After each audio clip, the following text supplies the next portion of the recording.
Qué hermosa presencia de Dios, ¿no? Qué hermoso es su presencia. Cómo no salir renovados, cómo no salir fortalecidos cuando uno pasa tiempo con el Señor, ¿no? Realmente Él nos da nuevas fuerzas. No son las fuerzas viejas, sino nuevas fuerzas. Todo lo que el Señor nos da son nuevas. Amén. Hasta sus misericordias dice que se renuevan cada mañana. Aleluya. Menos mal, ¿no? O si no estaríamos fritos. Pero ese es nuestro Dios. Amén.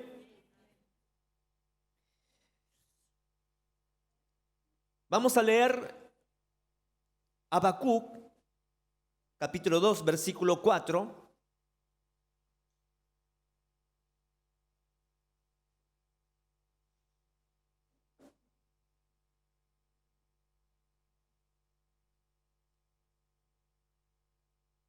Y dice: he aquí que aquel cuya alma no es recta se enorgullece, mas el justo por su fe vivirá. ¿Cuántos dicen amén? Amén, gloria a Dios. Cuando uno habla de fe, ¿qué libro les pasa por la mente? ¿Qué libro de la Biblia le viene a la mente cuando uno habla de fe? Hebreo, muy bien. Ya estamos en el devocional, en el libro de Hebreos. Pero en el libro de Hebreos me llama la atención porque dice: por la fe Noé, por la fe Moisés, por la fe Abraham, por la fe Sara, por la fe Rahab la prostituta. ¡Wow! Hebreos no habla de aquellos que eran, sino que habla de lo que ellos hicieron. En Hebreos nunca habla de la moral de ellos, sino que habla de su fe. Cuando nosotros cometemos errores en nuestra moral, en nuestro hablar, en nuestra forma de ser, en nuestra actitud, Dios nos va a perdonar, pero sí necesitamos de nuestra fe para con Dios para poder levantarnos aún de esos errores. Por eso, si hay algo que debemos desarrollar nosotros como hijos de Dios, como hijas de Dios, es la fe. Sin fe es imposible agradar a Dios. ¿Tienen su fe ahí? ¿Trajeron su fe? ¿Se lo olvidaron en casa? Ahora, yo sé que muchas veces la realidad que vivimos nosotros cada día es muy diferente a la fe que vivimos, ¿sí o no? Sí. Pero si uno lee detenidamente la Biblia, aprendemos que tener fe no evita malas realidades. Tener fe no evita los problemas. Tener fe no evita vivir momentos difíciles. La diferencia es que la fe me ayuda a enfrentar esas realidades. ¿Cuántos dicen amén? Sí. Si volvemos a leer Habacuc capítulo 2, versículo 4, dice: he aquí aquel cuya alma no es recta se enorgullece. En la Nueva Traducción Viviente dice: mira a los orgullosos, confían en sí mismos y sus vidas están torcidas. Digan conmigo: el orgulloso. El orgullo es el producto de un alma que no es recta, dice. El alma tiene que ver con los pensamientos, con las emociones, con los sentimientos. Lo que pienso, lo que siento, tiene que ver con el alma. El orgullo está en mi alma. ¿Quién es aquel que no tiene el alma recta? Según Habacuc, el orgulloso. El orgulloso no depende de Dios, sino que depende de uno. El orgulloso es aquel que a mí no me importa a Dios, no necesito a Dios, yo confío en mí mismo. Yo confío en mis habilidades. No meto a la ecuación a Dios. No deseo que Él se meta en mi vida. No, yo no quiero depender de Dios. Yo me manejo yo. Yo sé cuidarme. No necesito de Dios. Esa persona es una persona orgullosa.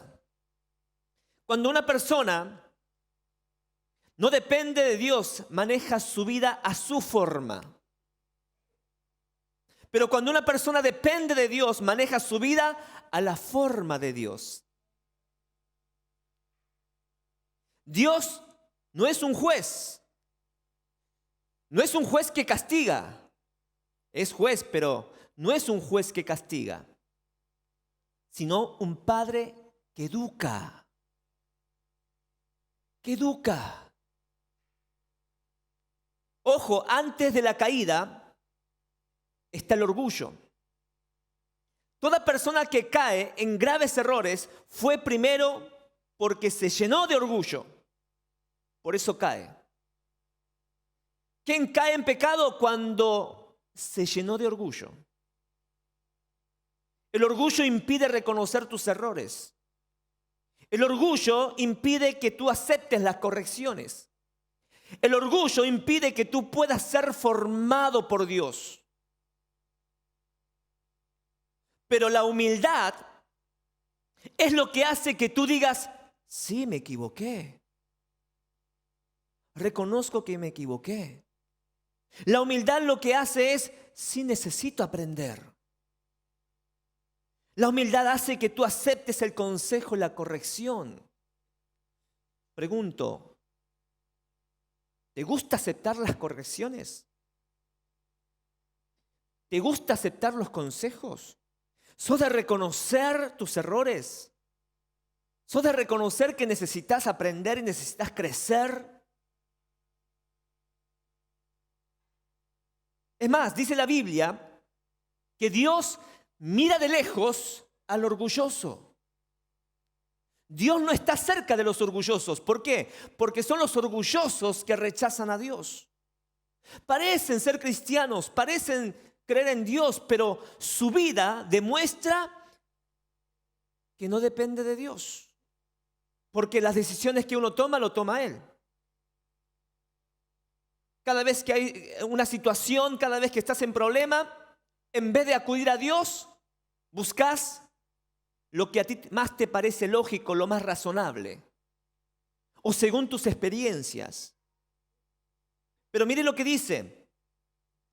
Dice en Salmo 138, porque Jehová es excelso y atiende al humilde.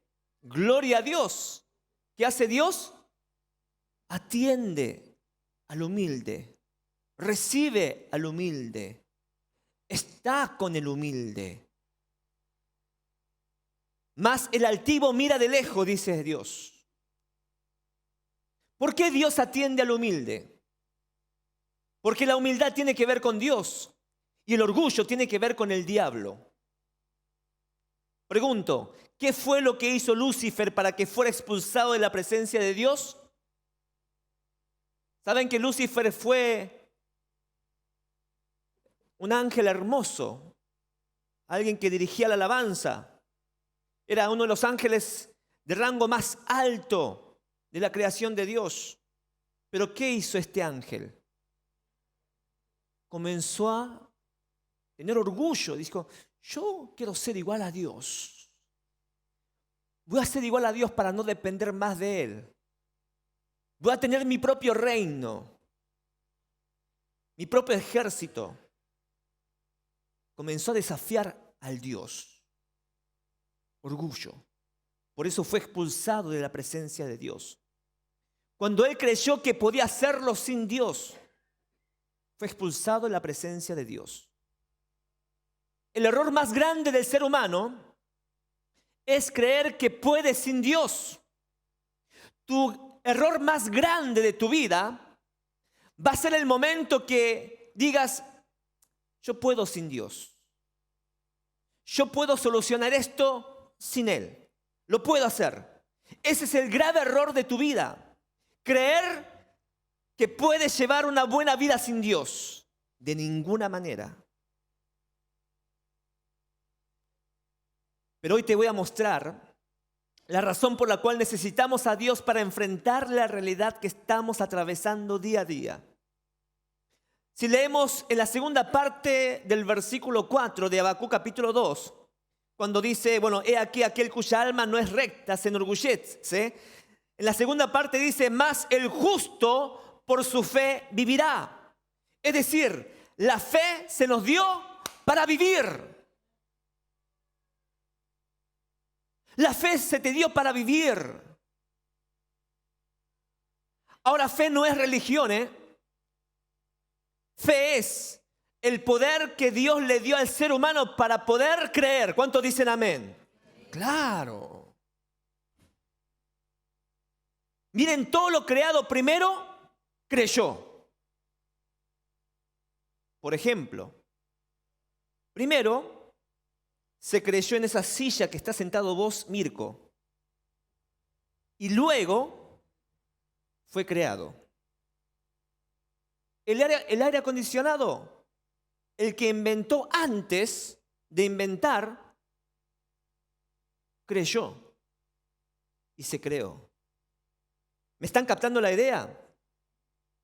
Primero se creyó y después se creó. Todo lo visible es producto de lo invisible.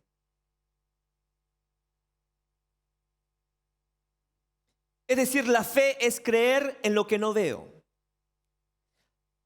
La fe es creer en lo que no veo para poder llegar a ver. Por ejemplo, hay un lugar donde pasan muchas personas.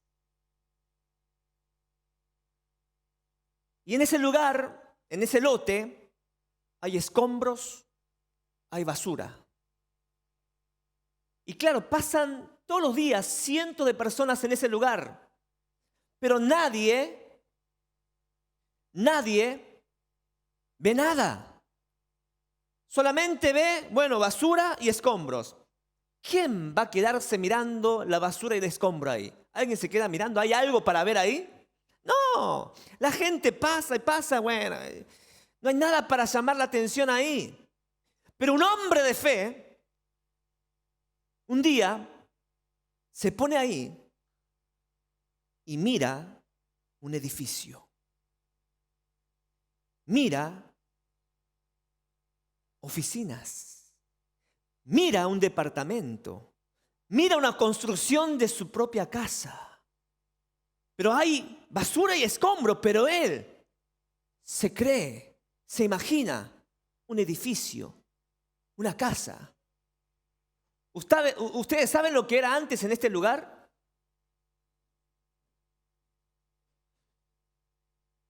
No sé si lo puedo decir, pero lo tengo que decir. Yo más o menos creo que este era un patio, una pista de baile. Me acuerdo que yo bailaba por ahí.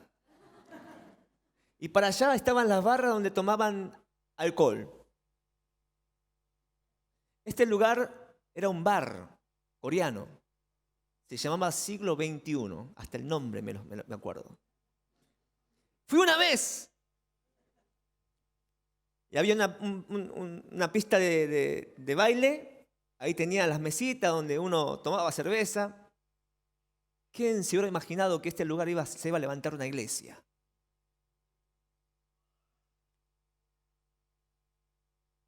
Entonces, ¿qué ve? Propia casa, oficina, edificio, cuando otros no pueden ver nada. Pasan ahí nomás. Y un día aquellos que pasan por todos los días sin fe en ese lote, ahora miran un edificio, ahora miran una iglesia, ahora tocan un edificio, ahora tocan una iglesia, una casa. ¿Y saben qué? Porque están tocando, la fe de alguien más.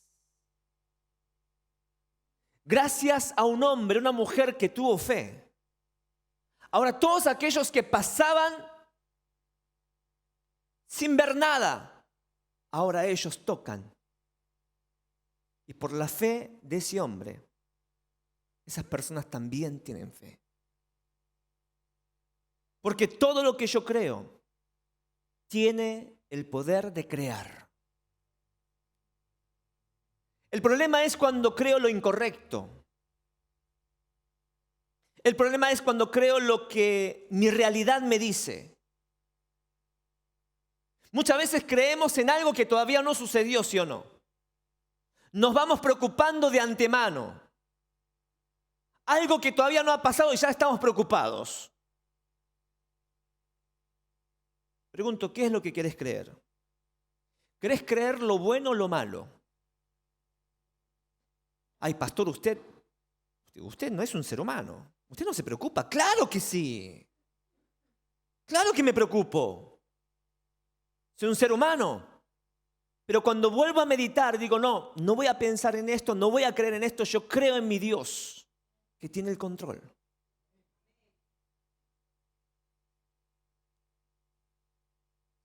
Porque la fe se me dio para enfrentar la realidad. Y no para que la realidad ahogue, limite o destruya mi fe, amada iglesia. Todos pasamos por momentos difíciles, todos escuchamos malas noticias, pero como dice en Efesios, capítulo 6, versículo 16, la fe es como un escudo. Dice, sobre todo tomad el escudo de la fe, con que podáis apagar todos los dardos de fuego del maligno. ¿Cuántos dicen amén? La fe se usa para apagar todas las flechas encendidas del maligno. Pregunto, ¿usás la fe? Porque tenés el escudo, pero se te olvida muchas veces de levantar y apagar esos dardos malignos. ¿Dónde tenés guardada tu escudo de fe? ¿Alguien vio la película Los 300? ¿Qué película esa, no? Esparta. ¡Esparta! Pregunto, a aquellos que vieron esta película, ¿qué es lo que más les llamó la atención? Los músculos, pastor. No, de verdad, ¿qué es lo que más les llamó la atención?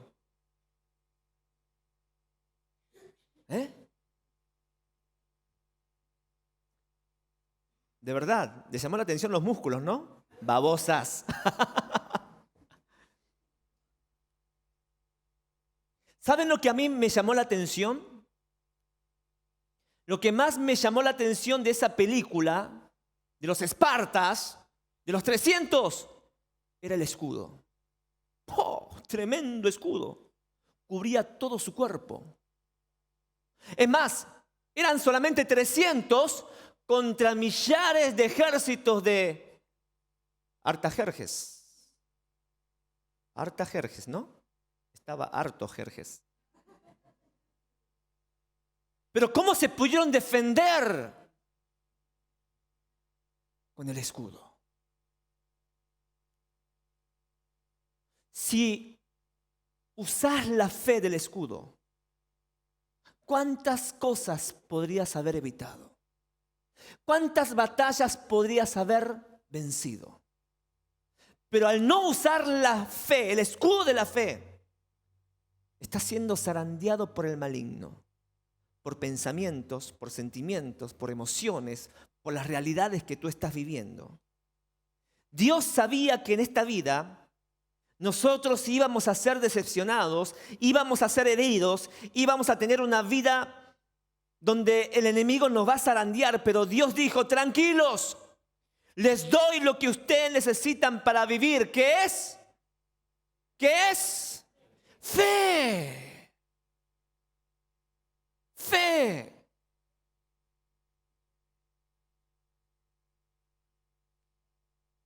Y saben que la fe es un don de Dios, es un regalo de Dios. ¿Saben lo que dice en Efesios capítulo 2, versículo 8? Dice, porque por gracia sois salvos por medio de la fe, y esto no es de vosotros, pues es don, un regalo de Dios, no por obras, para que nadie se gloríe.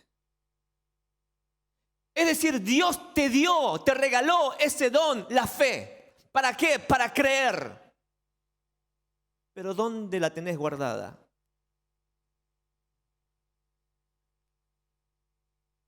Ahora yo no te puedo decir, Johnny,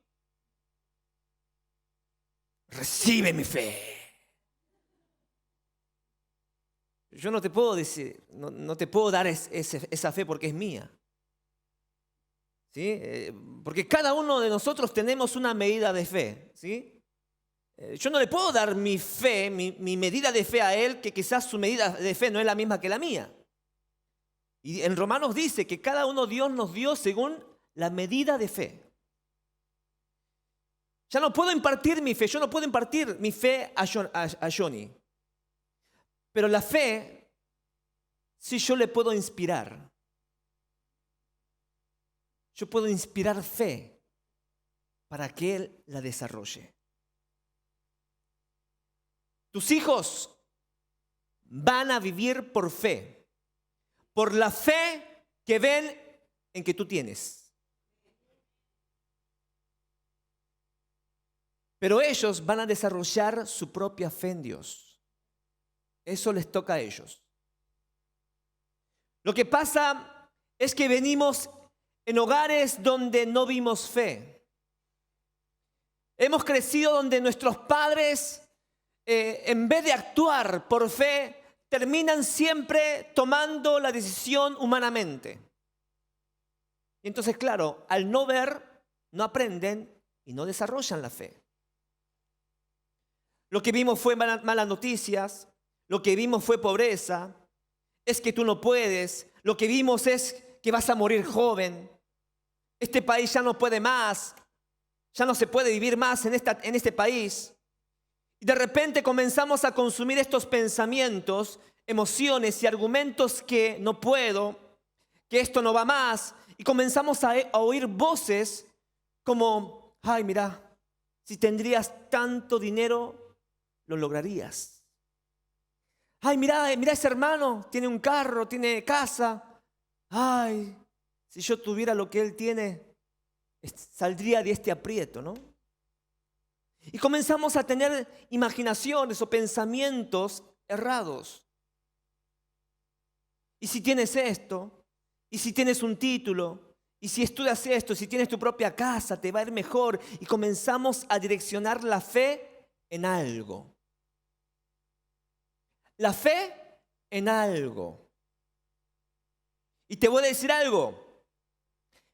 El problema de direccionar la fe en algo es que ese algo en cualquier momento desaparece. Desaparece.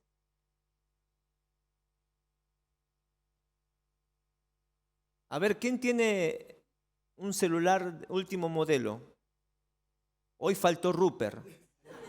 Hoy yo puse acá Rupert y hoy faltó Rupert. Me parece que ya sabía lo que le iba a preguntar. Quizás uno tenga el mejor... Ay, ¿mi celu? Ah, está ahí.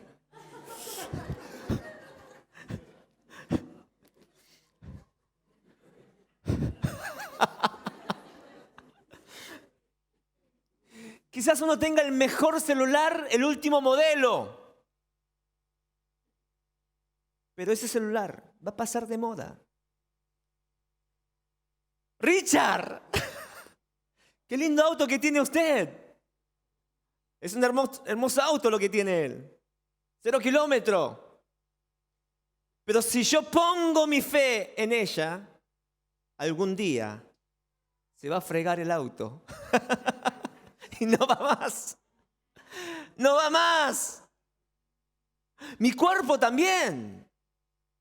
O díganme ustedes, hermosas mujeres de Dios, cuando conoció a su hombre, estaba casi 0 kilómetros.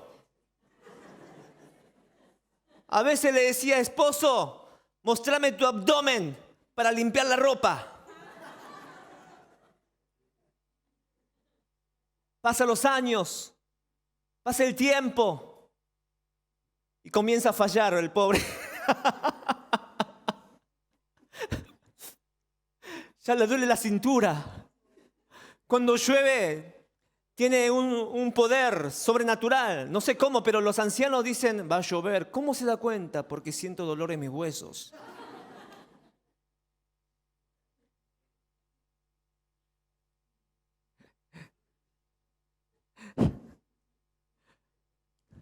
Todo pasa. Todo lo que está debajo de la tierra pasa. Tu trabajo pasa, tu casa pasa, tu salud pasa, tu dinero pasa. Y si tú pones tu fe en eso, tu fe es inestable. Cuando pones tu fe en algo, es inestable. Cuando tú pones la fe en mí, tu fe es inestable. Porque yo te puedo fallar. Yo te puedo fallar. Porque todo lo que está debajo de la tierra es inestable. Miren lo que dice la Biblia. Su palabra dice que su palabra nunca pasará. Miren lo que dice. En Números capítulo 23. Dice, Dios no es hombre para que mienta, ni hijo de hombre para que se arrepienta. Él dijo y no hará. Habló y no lo ejecutará. Cuando Dios dice algo, Dios lo cumple. Cuando Dios suelta una palabra y tu realidad te muestra lo diferente, distinto, pero su palabra se cumple. Quien ha depositado la fe en la palabra de Dios tiene puesta la fe en el único estable que existe en la tierra. Y son las promesas de Dios, porque Dios dice que va a cumplir lo que Él dice. Porque Él no es un Dios que miente, sino que cumple con lo que dice su palabra. Dice que todo va a pasar, todo va a fregar, pero lo único que no va a pasar es su palabra. ¿Saben qué es la realidad? La realidad juega con tus emociones. La realidad juega y vacila con tus pensamientos. La realidad confunde tus sentimientos. Eso es lo que hace la realidad. Pero la fe puesta en Jesús, digan conmigo, te protege. La palabra de Dios te protege. La palabra de Dios te da seguridad. La palabra de Dios en medio de la tormenta te da seguridad, paz. Si tú y yo ponemos la fe en nuestra realidad, la fe llegará donde la realidad te diga. Hasta ahí llega tu fe. Cuando pones tu fe en tu realidad de lo que estás pasando, tu fe llega solamente, límite, la realidad. Si tu realidad te dice que esta es la cantidad de tu dinero que no te alcanza y tu fe está puesta en esa realidad, ahí llegó tu fe.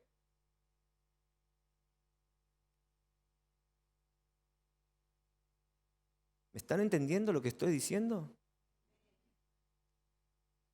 Ay, porque el país está así y no se puede. ¿Pusiste tu fe en el presidente? ¿En un político? Bueno, cuando el político te falla, ahí llega tu fe. Algo tan poderoso se acabó en la realidad. ¿Cómo puede ser? Algo tan poderoso como la fe se acaba en tu realidad. ¡Qué bajón! La fe que Dios te dio no se te lo dio para que lo ajustes a tu realidad. La fe se te la dio para que enfrentes tus Goliat, para que enfrentes tu realidad. ¿Cuántos dicen amén?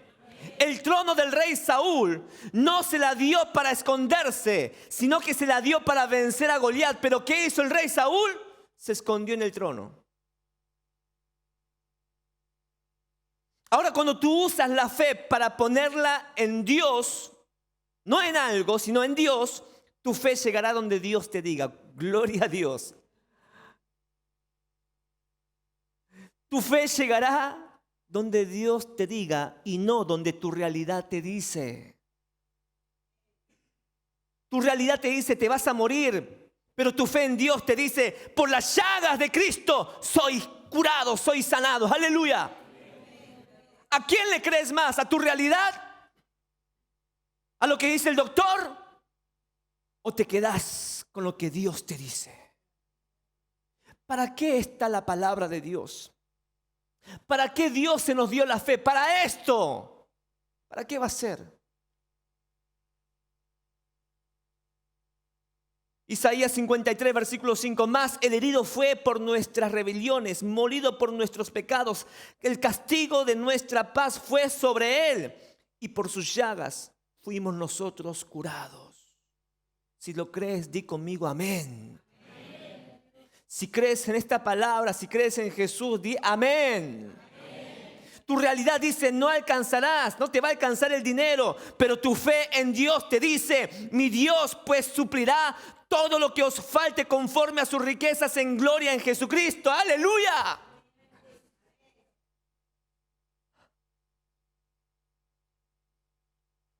¡Qué hermosa palabra! Y le soy sincero, muchas veces ustedes me apagan mi fe también, ¿eh? Pastor, no sabe lo que me pasó. Llorando. Pastor, no sé qué hacer.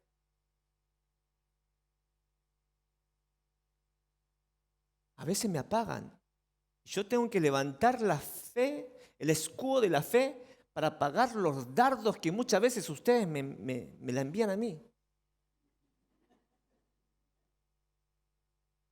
Es como que al pastor, tirarle flecha al pastor, no a mí.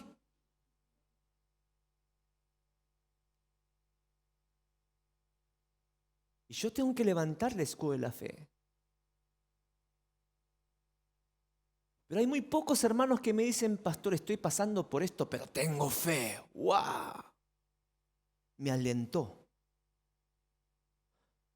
Espero poder escuchar a alguien que me diga, pastor, estoy pasando por esto, le pido que esté orando, pero yo tengo fe. Gloria a Dios. Me sumo con usted, me sumo al barco. Por supuesto que voy a orar por usted. Su actitud, su fe me alienta, me motiva a orar. Y sé que Dios va a cumplir su propósito en usted, porque usted le creyó. ¡Aleluya!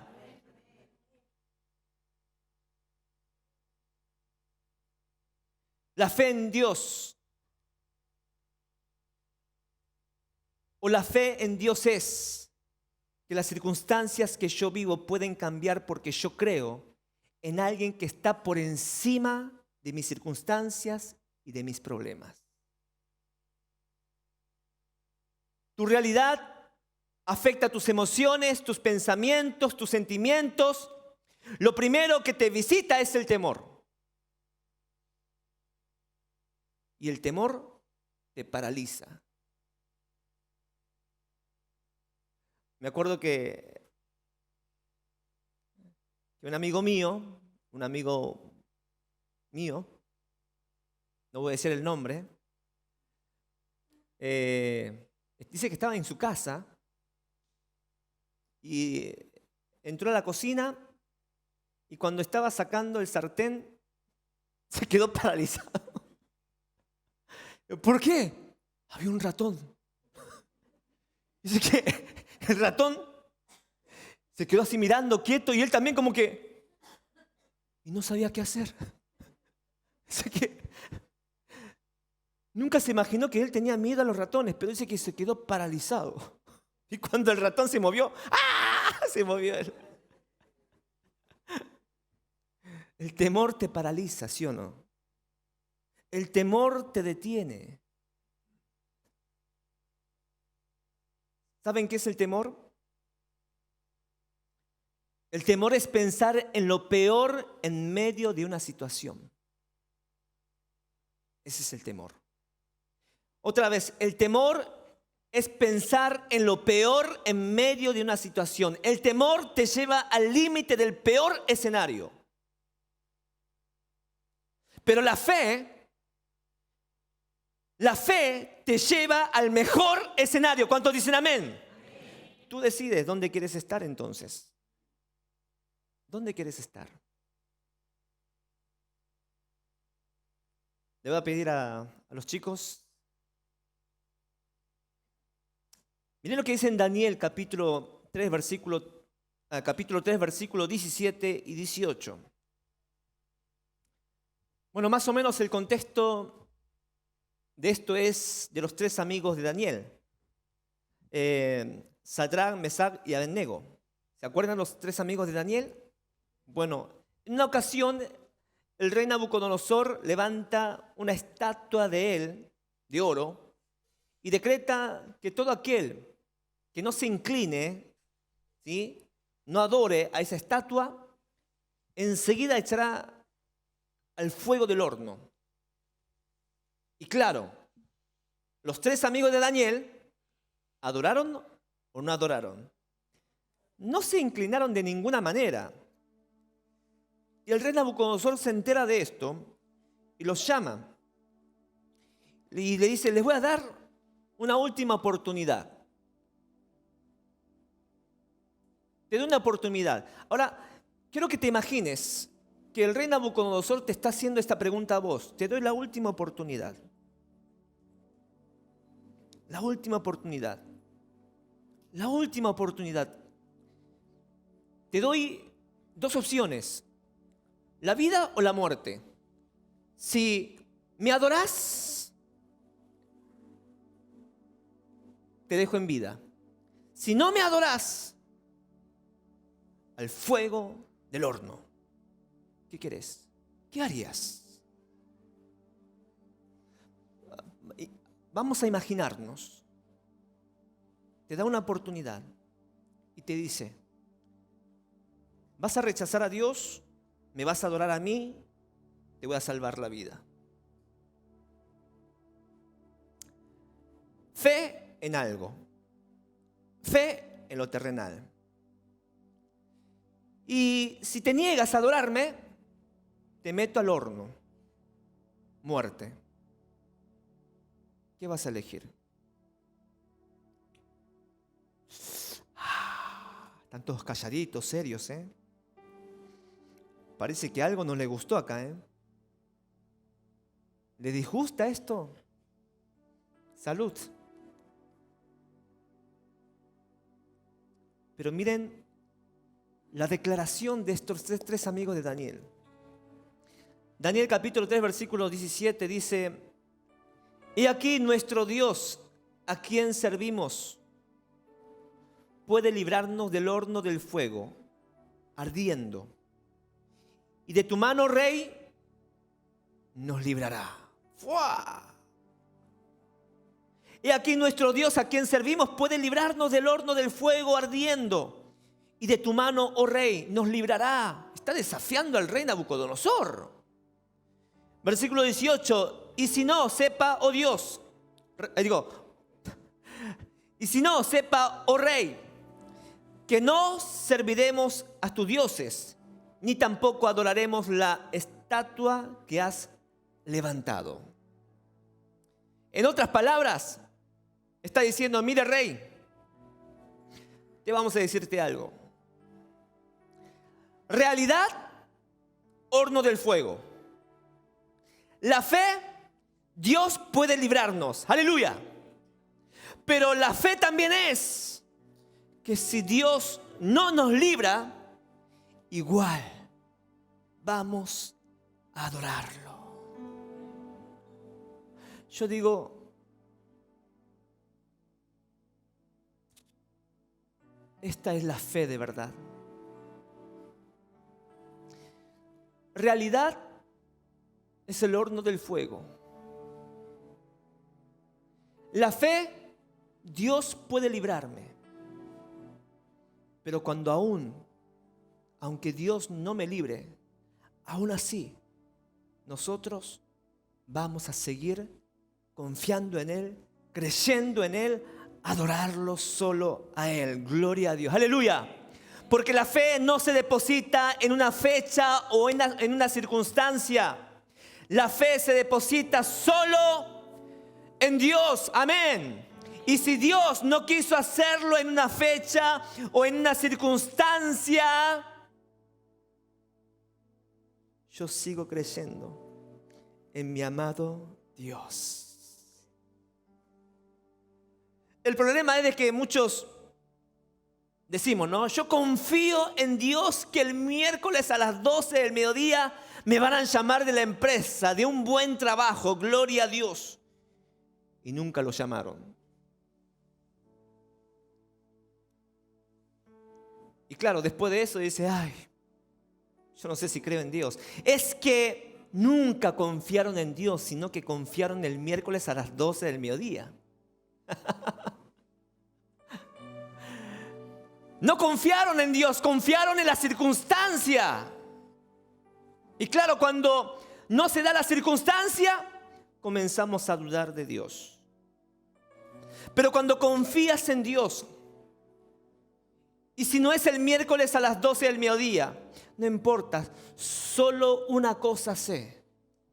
Solo sé y tengo la certeza, la convicción de esto. Si confío en Dios, se hará a la manera de Dios y todo estará mejor. ¿Cuántos dicen amén? ¿Cuántos dicen amén? Dicen Salmos, por último, dice Salmo 125, al igual que el monte Sión, quienes confían en el Señor nunca temblarán ni caerán, permanecerán para siempre. Digan conmigo, permanecerán. Permanecerán para siempre. Tu realidad es momentánea, pero tu fe es para siempre, amada iglesia. Versículo 2 dice, así como Jerusalén está rodeada de montañas, así el Señor rodea a su pueblo desde ahora y para siempre. Ustedes si ven el mapa de Jerusalén, si está el país Jerusalén, está Israel. Si ustedes ven los países vecinos rodeados de enemigos. Israel está rodeado de enemigos antisemitas. Sin embargo, Israel es uno de los países más destacados. ¿Por qué será? ¿Cómo puede ser teniendo rodeado de enemigos, Israel permanece intacto? Lo que Dios dice se cumple. Así como Jerusalén está rodeada de montañas, así el Señor rodeará a su pueblo desde ahora y para siempre. No es en un momento, no es una ocasión, no es una fecha, sino que es para siempre.